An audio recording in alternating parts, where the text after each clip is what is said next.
how does your organization actually connect high-level C-suite risk appetite to the daily operational grind of security control implementation? It usually doesn't. Yeah, Honestly, it rarely ever does. right.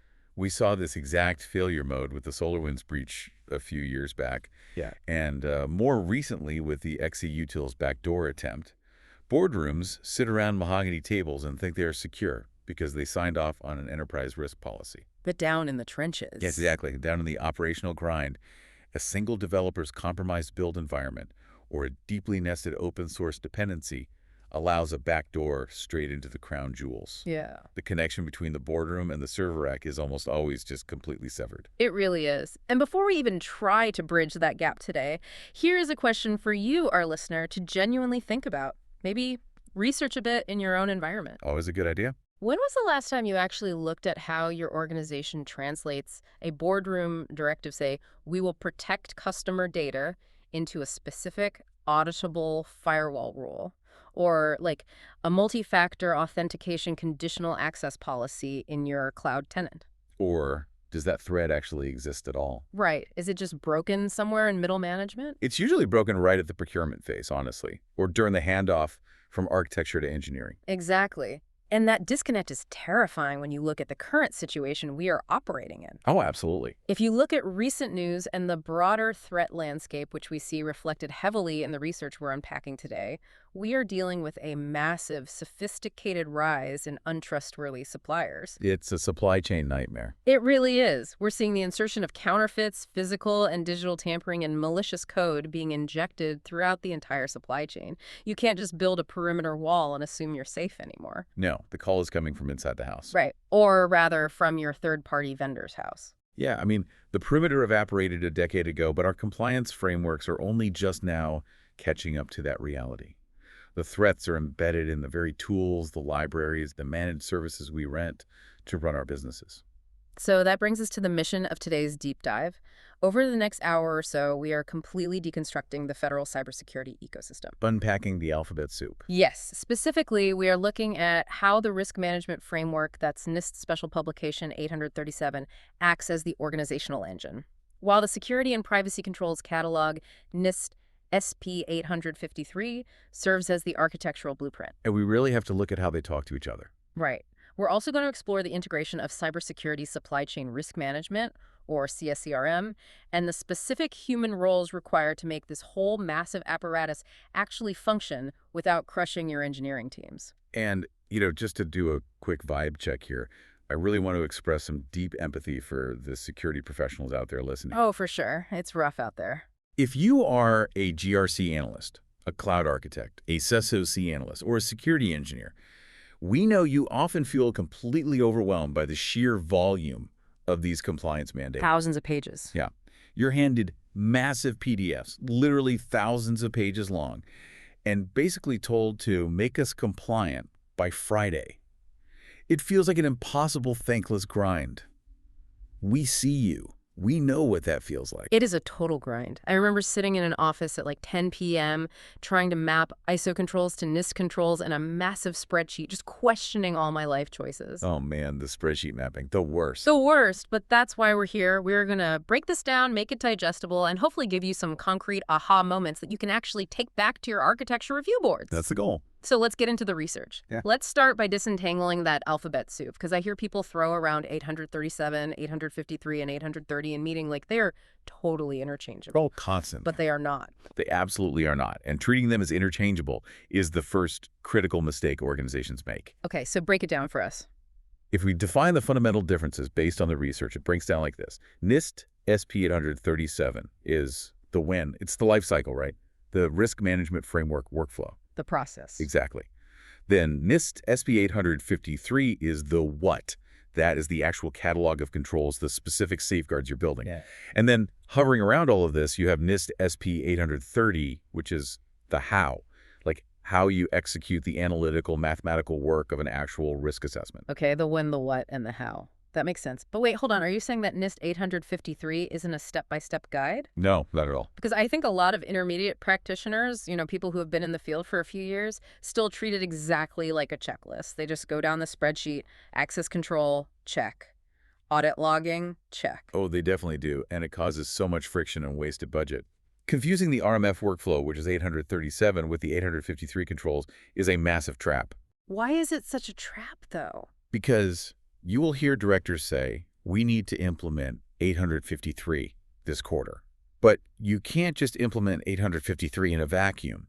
It is a flexible catalog, not a prescriptive chronological checklist. Right. If you try to read 853 from cover to cover and just build what it says in order, you are going to engineer a system that is incredibly expensive, completely unmanageable, and probably still insecure. Wait, still insecure after building everything? Yeah, because you didn't tailor it to your actual threats. You just built a bunch of random walls without looking at where the doors are. Okay, let me try a different analogy here because I used to think of it like a grocery store, but that doesn't quite capture the engineering rigor. Let's think of it like constructing a skyscraper. Oh, what the? So, NIST 853 is the International Building Code. It's a massive, dense encyclopedia that says things like, if you build a wall this high, it needs this type of fire suppression. Yes, exactly. But the building code doesn't tell you how to manage your construction project. It doesn't tell you when to pour the concrete or how to zone the plot. Right, the code is just the rules for the materials. Right. So NIST 837, the RMF, is your project management methodology and your drawing board. It tells you to survey the land first, figure out if you're building a hospital or a tool shed, and then it points you to the specific chapters of the 853 building code that you actually need. That is a much better way to frame it. Mm. And to stretch that building analogy further, NIST 830, the risk assessment guide, would be your soil testing and your seismic analysis. Oh, perfect. It's the methodology you use to determine if the ground is going to liquefy in an earthquake, which then informs the RMF process, which then dictates which 853 structural controls you select. Yes. Right. Perfect. And the key bridge between the RMF workflow and the control catalog is how you categorize your system in the first place. Which brings us to a host note here. We are going to reference FIPS 199 quite a bit today. Very important standard. Yeah, and for anyone who hasn't stared at federal standards recently, FIPS stands for Federal Information Processing Standards. FIPS 199 is the specific standard that dictates the categorization baseline. Right. It establishes the foundation. It tells you whether a system's potential impact level is low, moderate, or high, based on the classic CIA triad confidentiality, integrity, and availability. Right, and that FIPS 199 categorization is the absolute linchpin. If you get that wrong, the entire architecture falls apart. How so? Like, what happens if you get it wrong? Well, if you categorize a high-impact system as moderate, you are inherently under-engineering your security, right? You're leaving gaping holes that advanced persistent threats will just walk right through. Yeah, that makes sense. But on the flip side, if you categorize a low-impact system as high, you are going to bankrupt your project budget implementing military-grade encryption on, like, a cafeteria menu application. I've actually seen that happen. No, we all have. A team treating an internal company newsletter app like it held nuclear launch codes just because they didn't understand scoping. It's a classic GRC failure. It really is. So if 837 is the workflow that tells us how and when to build, let's open up the actual building code. Let's deconstruct the NIST 853 Revision 5 Console catalog. Let's do it. The sheer vastness of this document is staggering. Based on the research, we are looking at 11,196 individual security and privacy controls, nearly 1,200. It's a lot to take in. And they are organized into 20 distinct families, with those two-letter identifiers like AC for access control, AU for audit and accountability, IR for incident response. It is intimidating. There is no getting around that. Yeah. But it's not just a flat list of 1,200 random rules. There's a very specific 4-level structural hierarchy that makes it navigable for engineers. Okay, walk us through the hierarchy. You have the full catalog at the top. Beneath that, you have the 20 families. Within each family, you have the base controls. And finally, you have the control enhancements. Let's give a highly technical, specific example from the research to ground this, because I want to talk about the how, not just the what. Sure. Let's look at the access control family, AC. Within that family, AC2 is the base control for account management. It basically says you need to manage your accounts, create them, disable them, monitor them. Right, standard identity stuff. But then you have AC21. That number in parentheses means it's an enhancement. AC21 is the enhancement for automated account management. Right, and this is where the theoretical meets the operational. The base control establishes the fundamental requirement, but the enhancement builds on it, adding a requirement for automation, increased frequency, or a much deeper level of technical rigor. So practically speaking, what does AC21 actually look like when an engineer implements it in the real world? Practically, it means you can't just have an IT admin manually deleting users from Active Directory when they get an email from HR. Which happens everywhere. Oh, constantly. But manual processes are prone to human error, and human error leads to orphaned accounts, which attackers absolutely love to exploit. Right. So ACD1 requires a programmatic link. For example, when HR terminates an employee in a system like Workday, Workday triggers a webhook or an API call directly to your identity provider, like Okta or Entra ID. Okay, so the system is doing the work. Exactly.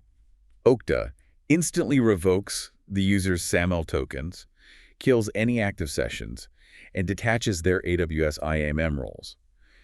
And from an audit perspective, because we always have to think about how we prove this to an auditor, Applies. the SOC analyst or the auditor doesn't just want a policy document. They want to see the SIAM logs. They want to see the exact timestamp the termination was entered in Workday and the exact timestamp the Okta session was killed, proving it happened automatically within, say, 15 minutes. That is a great breakdown. If you are a low-impact system, you might just need the manual AC2 base control. Right? But if you are a high-impact system, you're almost certainly going to need AC21 and probably several other enhancements like AC24 for automated audit actions just to meet the baseline. Oh, definitely. High impact means heavy automation. And speaking of baselines, let's talk about the major shifts in Revision 5 because Rev 5 really shook up the industry. It was a massive overhaul. Yeah, the research points out two massive changes. First, how privacy was finally integrated directly into the catalog. They introduced the PT family, PII processing, and transparency. This was a monumental shift, and frankly, a long time coming. For years, security and privacy were treated as completely siloed disciplines. Totally separate worlds. Yeah, exactly. Security engineers sat in one room worrying about encryption and firewalls, and privacy lawyers sat in another room worrying about legal consent and data minimization. Right, security was about protecting the data from hackers. Privacy was about ensuring you had the legal right to collect it from the user in the first place. Exactly. But in the modern era, you can't have privacy without security, and security controls directly impact privacy. By bringing the PT family directly into 853, NIST is forcing organizations to treat privacy as a first-class engineering requirement. So what does that mean for the engineers building this stuff? It means a cloud architect can't just design a data lake for telemetry data without simultaneously engineering the data lifecycle, the retention periods, and the anonymization techniques required by the PT controls. Give me a real-world example of where a lack of PT controls burns an organization. Think about all the breaches we see where a company loses millions of customer records, and the public reaction is, why do they even still have that data? That customer closed their account 5 years ago. Oh man, yeah. We see that headline every week. Right. That is a failure of data minimization and retention core privacy principles. By enforcing the PT family, the framework demands that you engineer automated deletion scripts for stale PII. Yeah. It bridges the gap between the privacy policy and the database schema. That makes total sense. You are forcing the privacy lawyers and the database administrators to actually talk to each other. Which is painful, but necessary. Now, the second big shift in Rev 5, which I think is fascinating from a usability standpoint, is the creation of NIST SP 853B.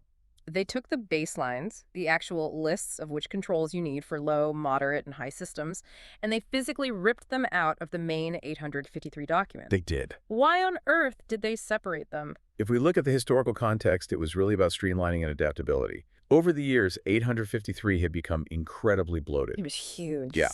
By separating the baselines into a companion document, 853B, NIST achieved a few critical things. First, the main catalog is now just a pure library of controls. It's cleaner. Second, it allows NIST to update the baselines in 853B based on emerging threats without having to republish the entire 1200 control catalog. Oh, that's smart. So if ransomware starts targeting a specific type of storage, they can just tweak the moderate baseline in 53B to require stronger backup controls without rewriting the whole library. Precisely. And third, it provides immense flexibility for the private sector. You have to remember, while federal agencies must follow the low, moderate, or high baselines, a lot of private businesses, healthcare organizations, and IoT device manufacturers want to use NIST controls because they are the gold standard. Sure. But they don't want to be locked into the rigid federal paradigms. By separating the catalog from the baselines, a private tech company can just use the main catalog to build their own custom tailored baseline that fits their specific industry risk. Wait, let me interrupt you gently there. If I'm a cloud architect at a mid-sized tech company and my CISO comes in and says, we are adopting NIST 853 to appease our enterprise clients, do I still have to read all 1196 controls? No. Because that sounds like a fast track to engineer burnout. No, absolutely not, and please do not let your CISO make you try. This is where the concept of scoping and tailoring comes in, and is driven entirely by those 853B baselines. Okay, unpack scoping and tailoring for me, because I think a lot of people misunderstand those terms. Let's say your organization determines, through the RMF process, that your new application is a low-impact system. You go to 853B and look at the low baseline. The research shows the low baseline only requires 149 controls out of the 11,196. Wow, 149 is way more manageable than 1,200. That's almost a tenth of the catalog. Exactly. The moderate baseline steps up to 287 controls, and the high baseline is 370 controls. So even at the highest level of federal classification, protecting highly sensitive data, you are never implementing every single control in the catalog. That is a relief. And that's just the baseline. Then you apply scoping. Scoping is looking at your specific technology stack and crossing out the things that physically do not apply. Give me an example of scoping out a control. If your system is entirely hosted in AWS and you don't have any physical hardware, you scope out all the physical security controls related to server room HVAC systems and locked cages. If you don't have wireless networks, you scope out the wireless access controls. Makes sense. And tailoring. Tailoring is modifying the controls you kept to fit your environment. Maybe a control says you need to lock a session after 15 minutes of inactivity. You might tailor that to say, because this is a high-speed trading terminal, we will lock it after 5 minutes of inactivity. You are adapting the requirement to your specific operational reality. That is such a relief to hear. I think a lot of people see the size of the PDF, panic, and immediately look for an easier framework. They absolutely do. Let's compare this really quickly to ISO 27001, because that's the other massive framework everyone in GRC talks about. How does the NIST catalog compare to ISO? What's fascinating here is the fundamental difference in prescriptiveness. ISO 27001 is a high-level information security management system, or ISMS. Right. It is very focused on the process of managing security at an organizational level. It tells you that you need to assess risks, you need management buy-in, and you need to put controls in place to mitigate identified risks. But it leaves a lot of the specific how up to you and your risk appetite. Right. I've always thought of ISO as saying you must have a process for securing your doors. Yes, exactly. Whereas NIST 853 is highly, almost aggressively prescriptive. It doesn't just say secure the door. What does it say? It says you must have a solid core wooden door or a steel door. It must have a deadbolt with a minimum 1-inch throw. The lock must require a 12-character alphanumeric code that rotates every 60 days via an automated system. And you must log to a centralized server every single time the door opens or fails to open. That is a stark difference. It requires specific, demonstrable technical safeguards. And that is exactly why the U.S. federal government and increasingly critical infrastructure sectors rely on it. It leaves far less room for interpretation, which provides a more consistent, verifiable baseline of security across massive, decentralized agencies. That makes total sense. ISO is the business management framework. NIST is the engineer's technical blueprint. A perfect way to summarize it. Which brings us right back to the engine that drives that blueprint, the workflow. Let's dive deep into the 7-step risk management framework, NIST SP 837. This is where the theoretical architecture meets the operational reality. It really is. So let's walk through the 7 steps of the RMF process as outlined in the research. And we are going to spend real time on this because understanding these steps is the difference between a successful security program and an endless bureaucratic nightmare. It really is the dividing line. The steps are prepare, categorize, select, implement, assess, authorize, and monitor. And the objectives of the latest update to this framework, Revision 2, are pretty ambitious. Very ambitious. They want to aggressively link C-suite governance to operational levels. They want to integrate the NIST Cybersecurity Framework. And they are heavily promoting secure software development via supply chain risk management. The integration of the C-suite in Rev 2 is arguably the most critical structural update. Historically, risk management was something the IT department did in a windowless basement. Yeah, totally out of sight. Right. A system owner would build an app, an assessor would find 50 vulnerabilities, and the IT director would just sign a memo accepting the risk because they needed to launch.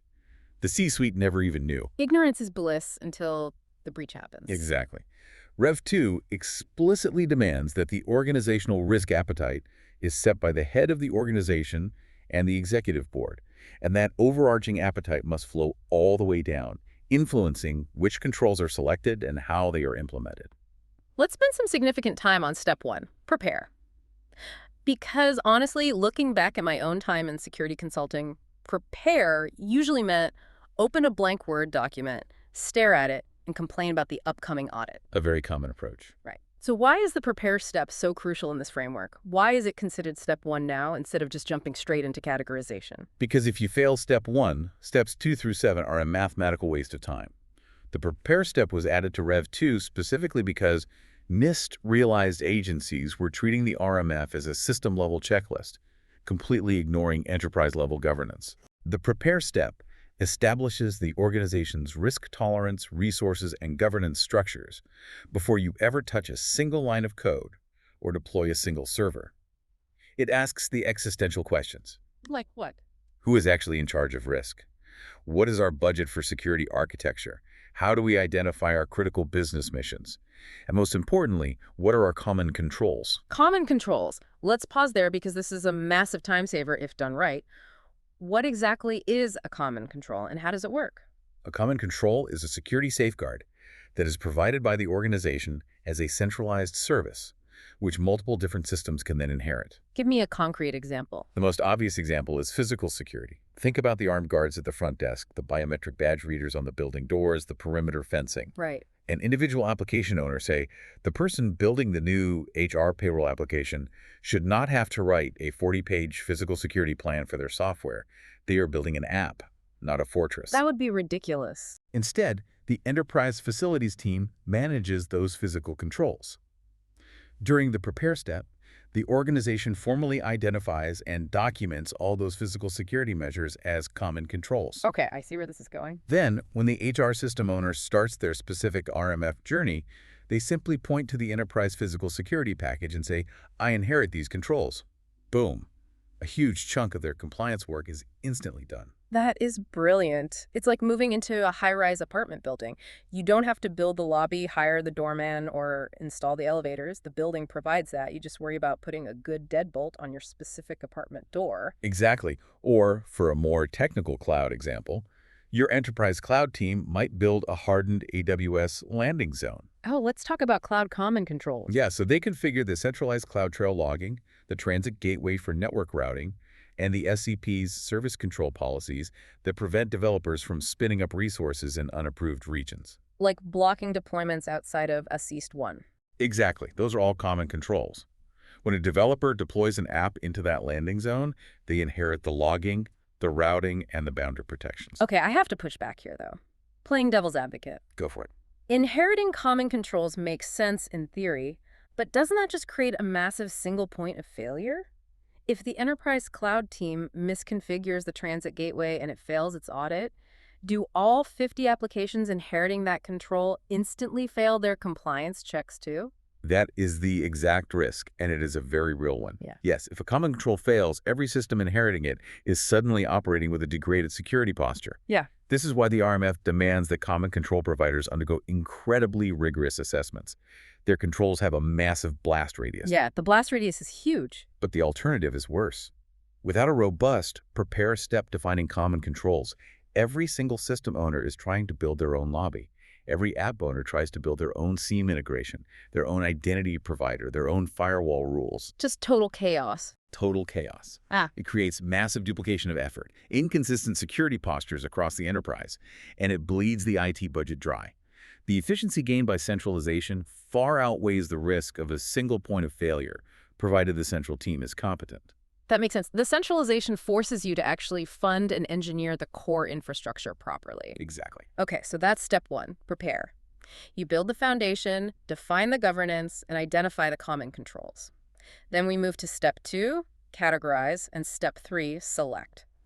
This is where we bring in FIPS 199, which we discussed earlier. The high, moderate, low baseline. Right. Let's trace a hypothetical scenario through these steps to really make it concrete.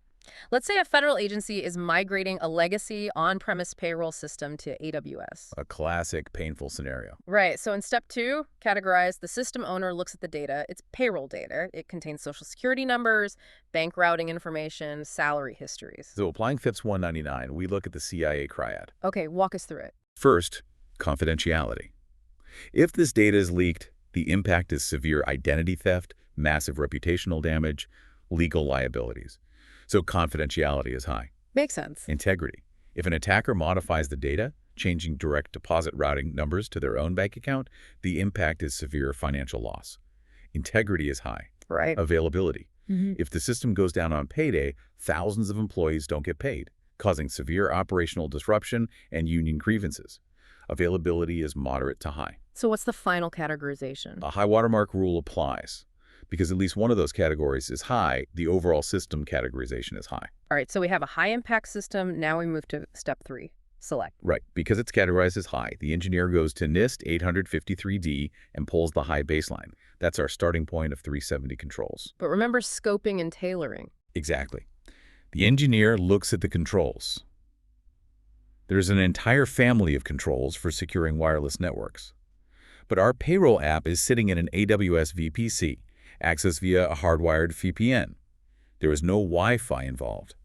So the engineer scopes out all the wireless controls. Saving time and money immediately. Then they look at the controls they inherited during the prepare step, the AWS physical security, the enterprise CloudTrail logging, and they mark those as inherited. Nice. What's left is the delta, the specific tailored list of controls that the payroll engineering team actually has to build themselves. Which leads us directly to step 4, implement, the engineering phase. The developers write the Terraform code to deploy the encrypted RDS databases, they configure the IAM roles, they integrate the enterprise Okta for access, they build the thing. The fun part? Yeah, the actual building. And once it's built, we hit step 5, assess. This is the audit. And this is where the friction usually peaks. The assess step isn't just about someone asking, did you do it? It's about an independent assessor demanding, prove it. It's all about the evidence. Yeah. If the control says, the database must be encrypted at rest, using FIPS-validated cryptography, the engineer can't just say yes. They have to provide the AWS CLI output, showing the KMS key configuration, and they have to provide the vendor documentation proving that specific KMS algorithm is FIPS 140-2 validated. The burden of proof is heavy. Which brings us to step 6, authorize. And I have to be honest, having been in the trenches, authorizing sounds like a bureaucratic nightmare of endless paperwork. Well, it historically is. It sounds like compiling a 500-page PDF, tossing it over a wall to a senior executive who doesn't understand cloud architecture, and waiting 6 months for a signature while the software just goes stale. The classic authority to operate, or ATO, process. I completely validate that pain point. Yeah. The traditional ATO process is legendary for its inefficiency. It's the #1 complaint of developers working in federal or highly regulated environments. You build a modern, agile application, and then you slam into a brick wall of waterfall compliance. Yeah. However, this raises a really important question. How does the modern RMF, specifically Rev 2, try to solve this bottleneck? Because the intent is not to stifle innovation. Right. The research points out that the goal now is to use automation and existing SDLC artifacts to streamline those authorization packages. Exactly. And so when we're talking about the SDLC, the system development lifecycle, for anyone who hasn't been buried in engineering workflows lately, that's basically the fundamental process for planning, creating, testing, and deploying software. And historically, security teams would wait until the end of the SDLC and then try to reverse engineer a massive compliance document. Right. Hey, developers, I know you finished coding this 3 months ago, but I need you to explain how you handle session timeouts so I can write it in this Word doc. And the developers hate it. They despise it. The modern approach, which the RMF desperately wants organizations to adopt, is using the artifacts that the engineers are already generating during the SDLC as the compliance evidence itself. Okay, so how does that actually work in practice, like mechanically? Think about a modern CI/CD pipeline. Developers are using Jira to track user stories and bug fixes. They're using GitHub to manage code changes, with branch protection rules requiring peer review. Right. They have automated static application security testing Canary SA running every time they commit code. They use Terraform to define the infrastructure, which serves as a literal, machine-readable architecture diagram. So they have all the data already. Exactly. Instead of copying and pasting all of that into a static PDF, the modern assess and authorize process hooks directly into those tools. You package up the Jira Sprint logs, the GitHub pull request approvals, and the automated vulnerability scan results. You present that to the authorizing official. So it's about continuous real-time evidence rather than a static snapshot taken once a year. Yes. If the C-suite has properly defined their risk appetite, and step 1, the prepare step, and the automated tools show that the system currently falls within that appetite, for example, the SaaS tool shows 0 critical vulnerabilities. The authorizing official can make a risk-based decision much faster. Because they aren't reading a theoretical document. Exactly. They're looking at the actual telemetry of the deployment pipeline. Which leads directly into the final step, step 7, monitor. Because if you are using automated artifacts to authorize a system, you can use those same automated tools to continuously monitor it. That is the holy grail, the concept of ongoing authorization or continuous ATO. Let's expand on that. Why is continuous ATO so critical? You do not want an ATO that lasts for 3 years where nobody checks the system's drift.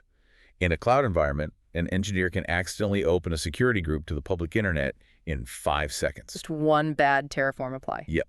If you only audit every 3 years, you have a massive window of vulnerability. Step 7. Monitor demands near real-time visibility. So what happens when that drift occurs? If an engineer modifies a Terraform script that disables database encryption, the continuous monitoring tools like AWS Security Hub or a posture management platform should instantly detect that drift.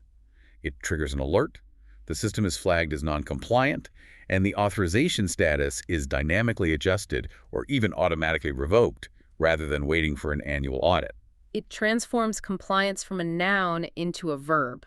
It's something the system does continuously rather than a state it achieves once. Beautifully put, yes. But to build a system like that, to achieve continuous ATO and seamless inheritance of common controls, you need the right people doing the right jobs. It's not just about technology, it's about governance. It's always about the people. Which brings us to the human element. Let's dive into the NIST RMF Quick Start Guide's roles and responsibilities crosswalk. This is where we see who is actually accountable when things go wrong and who has the authority to make things go right. Right, and it details specific duties for some heavy hitters. The authorizing official, the AO, the Chief Information Officer, the CIO, the system owner, the senior agency official for privacy, and the control assessor. It's a crowded room. It is. And looking back at my own time in security, I'll use some personal reflection here. It is so easy for the system owner to feel entirely disconnected from the CIO's enterprise risk strategy. Oh, completely. The CIO is sitting in board meetings talking about macroeconomic cyber trends, and the system owner is just trying to get a web server patched before the Friday change freeze. They are speaking 2 different languages. It's a tale as old as time in IT. The strategic layer and the tactical layer constantly missing each other.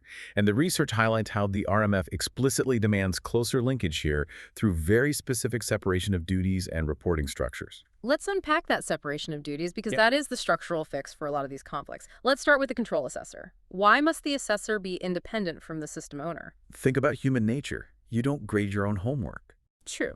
The system owner is the person responsible for building, operating, and maintaining the system.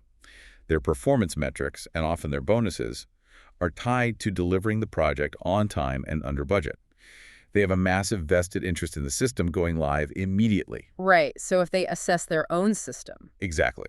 If the system owner is also the person assessing whether the security controls work, there is an inherent, unresolvable conflict of interest. Yeah, the encryption is mostly working. Let's just push it to production and fix it in Sprint 4. We hear that every day. They might ignore a failing control or downplay a vulnerability to hit a deadline. The control assessor must be independent, meaning they do not report to the system owner, and ideally, they don't even report to the same directorate. They need political cover. Yes, they need the political cover to look at a system 2 days before launch, find a critical flaw in the identity management implementation and say, this fails, you cannot launch. They provide an objective, unbiased report of the actual risk to the authorizing official. That makes perfect sense. The assessor is the reality check. And what about the authorizing official, the AO, versus the system owner? What is the dynamic there? The authorizing official is a senior executive, often at the C-suite or VP level. They are the ones who officially accept the risk on behalf of the organization. So they carry the liability. Exactly. If the system gets breached and customer data is stolen, The system owner might get fired for building a bad system, but the AO is the one who has to explain to the board and the regulators why they authorized a flawed system to operate. That is a tough conversation to have. It is. The AO looks at the assessor's independent report, weighs the security risks against the business need for the application, and makes a final, accountable determination. Let's talk about a role that has gained massive influence recently, the privacy official. Because as we mentioned earlier, privacy has been elevated with the new PT control family. Yes, the PT family really changed the game. The research notes that the senior agency official for privacy has a very specific, very powerful role in the authorization process. Yes, and this is a massive shift in organizational power dynamics. Historically, privacy reviews were an afterthought, a compliance checkbox right at the end. Just a sign-off from legal. Exactly. But under the new RMF guidelines, for any system processing PII, personally identifiable information, the privacy official must review the authorization package prior to the authorizing official making a risk determination. Wow. So they essentially have a gating mechanism, a veto. Effectively, yes. Uh-huh. If the privacy controls like data minimization, consent tracking, or retention schedules are not adequately implemented and assessed, the privacy official can halt the RMS process. I can just stop it cold. They can send the package back to the system owner before the AO even sees it. This ensures that privacy isn't just a bolt-on feature. It forces the system security engineers to collaborate with the privacy engineers from day one of the architecture phase, because they know they can't get past the privacy gatekeeper at the end. That is huge. It completely changes how architecture review boards function. It really does. It forces everyone to the table. All right, let's transition to what might be the most complex, rapidly evolving, and frankly terrifying part of this entire discussion, the supply chain battlefield. Terrifying is the correct word. We are looking at NIST SP 800-161 Year 1 and the overarching concept of SBOM's Software Bill of Materials. So core information here, Cybersecurity Supply Chain Risk Management, or CSCRM. Yep. The research states very clearly that ownership of cyber risks in the supply chain ultimately lies with the head of the organization, not the procurement office who bought the software, not the IT guy who installed the vendor patch, but the CEO, the agency head, the actual head of the organization. The buck stops at the top. Right. They delegate the day-to-day management to the CIO or CISO, but the ultimate accountability stops at the top. Why is that? And it has to. Supply chain risk isn't just an IT problem anymore. It's an existential business continuity problem. How so? Think about it. If your primary cloud provider goes down, your business stops. If your payroll vendor is hit by ransomware, your employees don't get paid. If a widely used open source logging library like Log4j has a critical vulnerability, your entire enterprise is suddenly exposed, even if your internal code is perfect.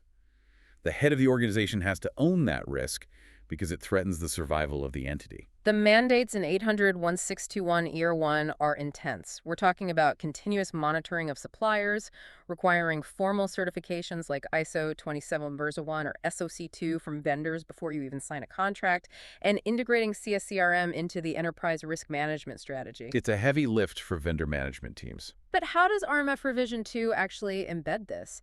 Because it used to be that supply chain was a completely separate discipline handled by vendor risk management teams who just send out annoying Excel questionnaires. Now it's woven directly into the RMF workflow. Right. They brought the vendor risk analysts out of the silo and put them right into the engineering workflow. So how does that play out in the steps? During step 1, prepare, and step 2, categorize, the system owner and the organization have to explicitly assess supply chain threats. They have to ask, who built this system? Where did the hardware components originate?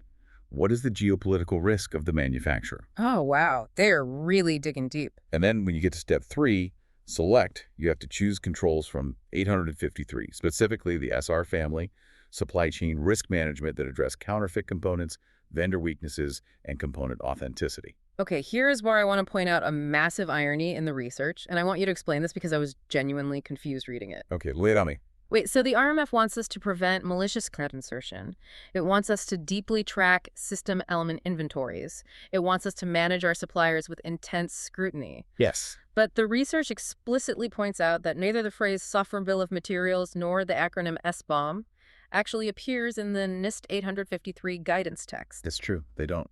How is that possible? How is a modern auditor supposed to bridge that gap when the single most critical tool for supply chain transparency isn't even named in the framework blueprint? It is a glaring omission.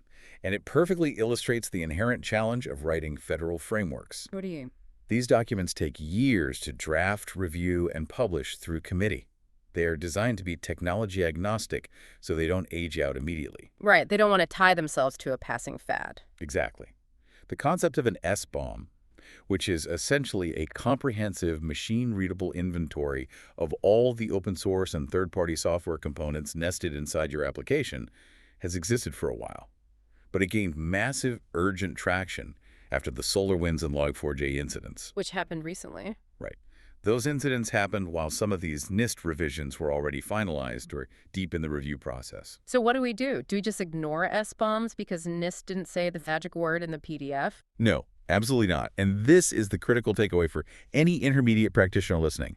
This is where you must adapt the framework's intent to the modern reality. Okay, how do we do that? Let's look at step 7, monitor, and step 1, prepare.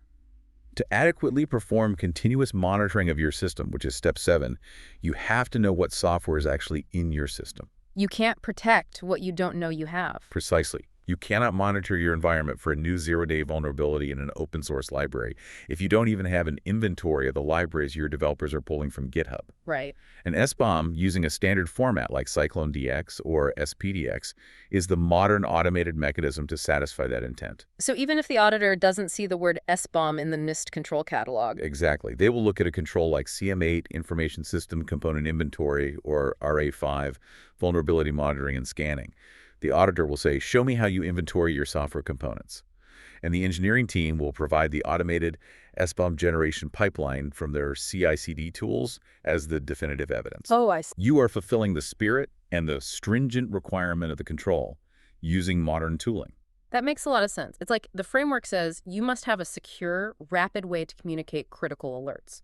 Back in 2005, that meant a pager or fax machine. Today, you use a secure Slack channel or PagerDuty. Right. You're still meeting the fundamental requirement.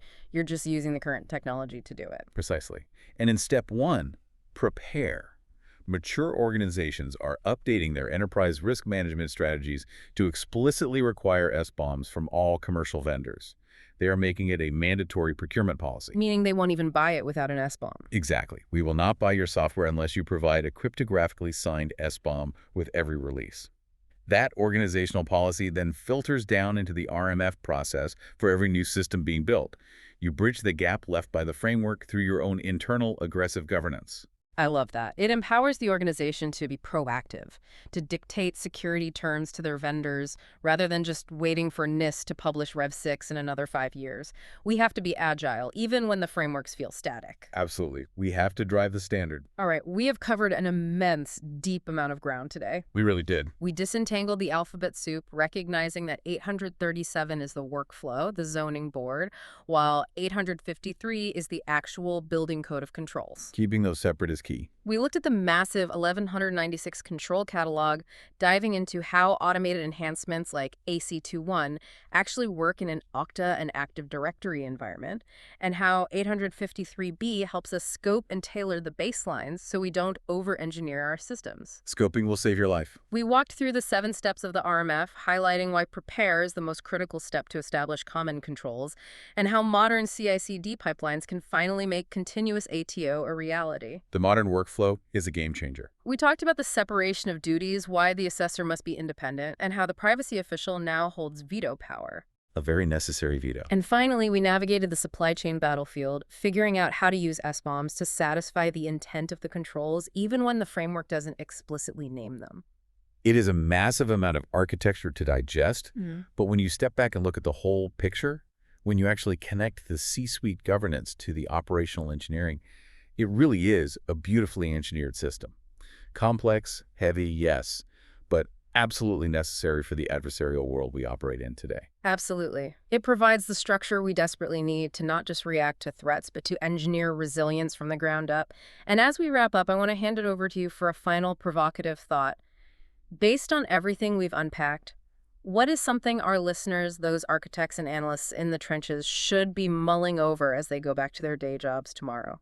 Well, if we connect this entire discussion to the bigger picture of where enterprise technology is heading, as infrastructure becomes entirely coded and automated, we're talking about infrastructure as code, Terraform, CI/CD pipelines deploying dozens of times a day. AI-driven threat detection. Will the traditional seven-step RMF evolve into a completely automated continuous pipeline where the authorized step happens in microseconds based on policy as code? Wow. Or, because the sheer magnitude of enterprise risk and legal liability, will the human governance element that senior authorizing official always require a manual pause? A human in the loop to actually look at the dashboard and accept the risk. Can we fully automate accountability? Or is risk acceptance inherently, immutably a human burden? Oh, that is a fantastic question. Policy as code efficiency versus the human in the loop accountability. That is the exact frontier we are all heading towards right now. Yeah. I suspect the lawyers will demand the human in the loop. The engineers will keep trying to automate it away. It's going to be a fascinating battle to watch. Thanks for tuning in to InfoSec Bytes. Keep exploring our 100-plus episodes on information security, AI, cloud, quantum, and cybersecurity incident root cause analysis. Please like, subscribe. We are on various platforms: Spotify, Apple Podcasts, YouTube, Amazon Music, and share to stay connected and keep your cyber defenses strong. See you in the next episode. Stay tuned. Thanks for joining us. And before you go, here's that question to research for your own environment. When was the last time your organization updated its formal RA03 risk assessment, and does it accurately reflect your current third-party supply chain dependencies? Let us know what you find.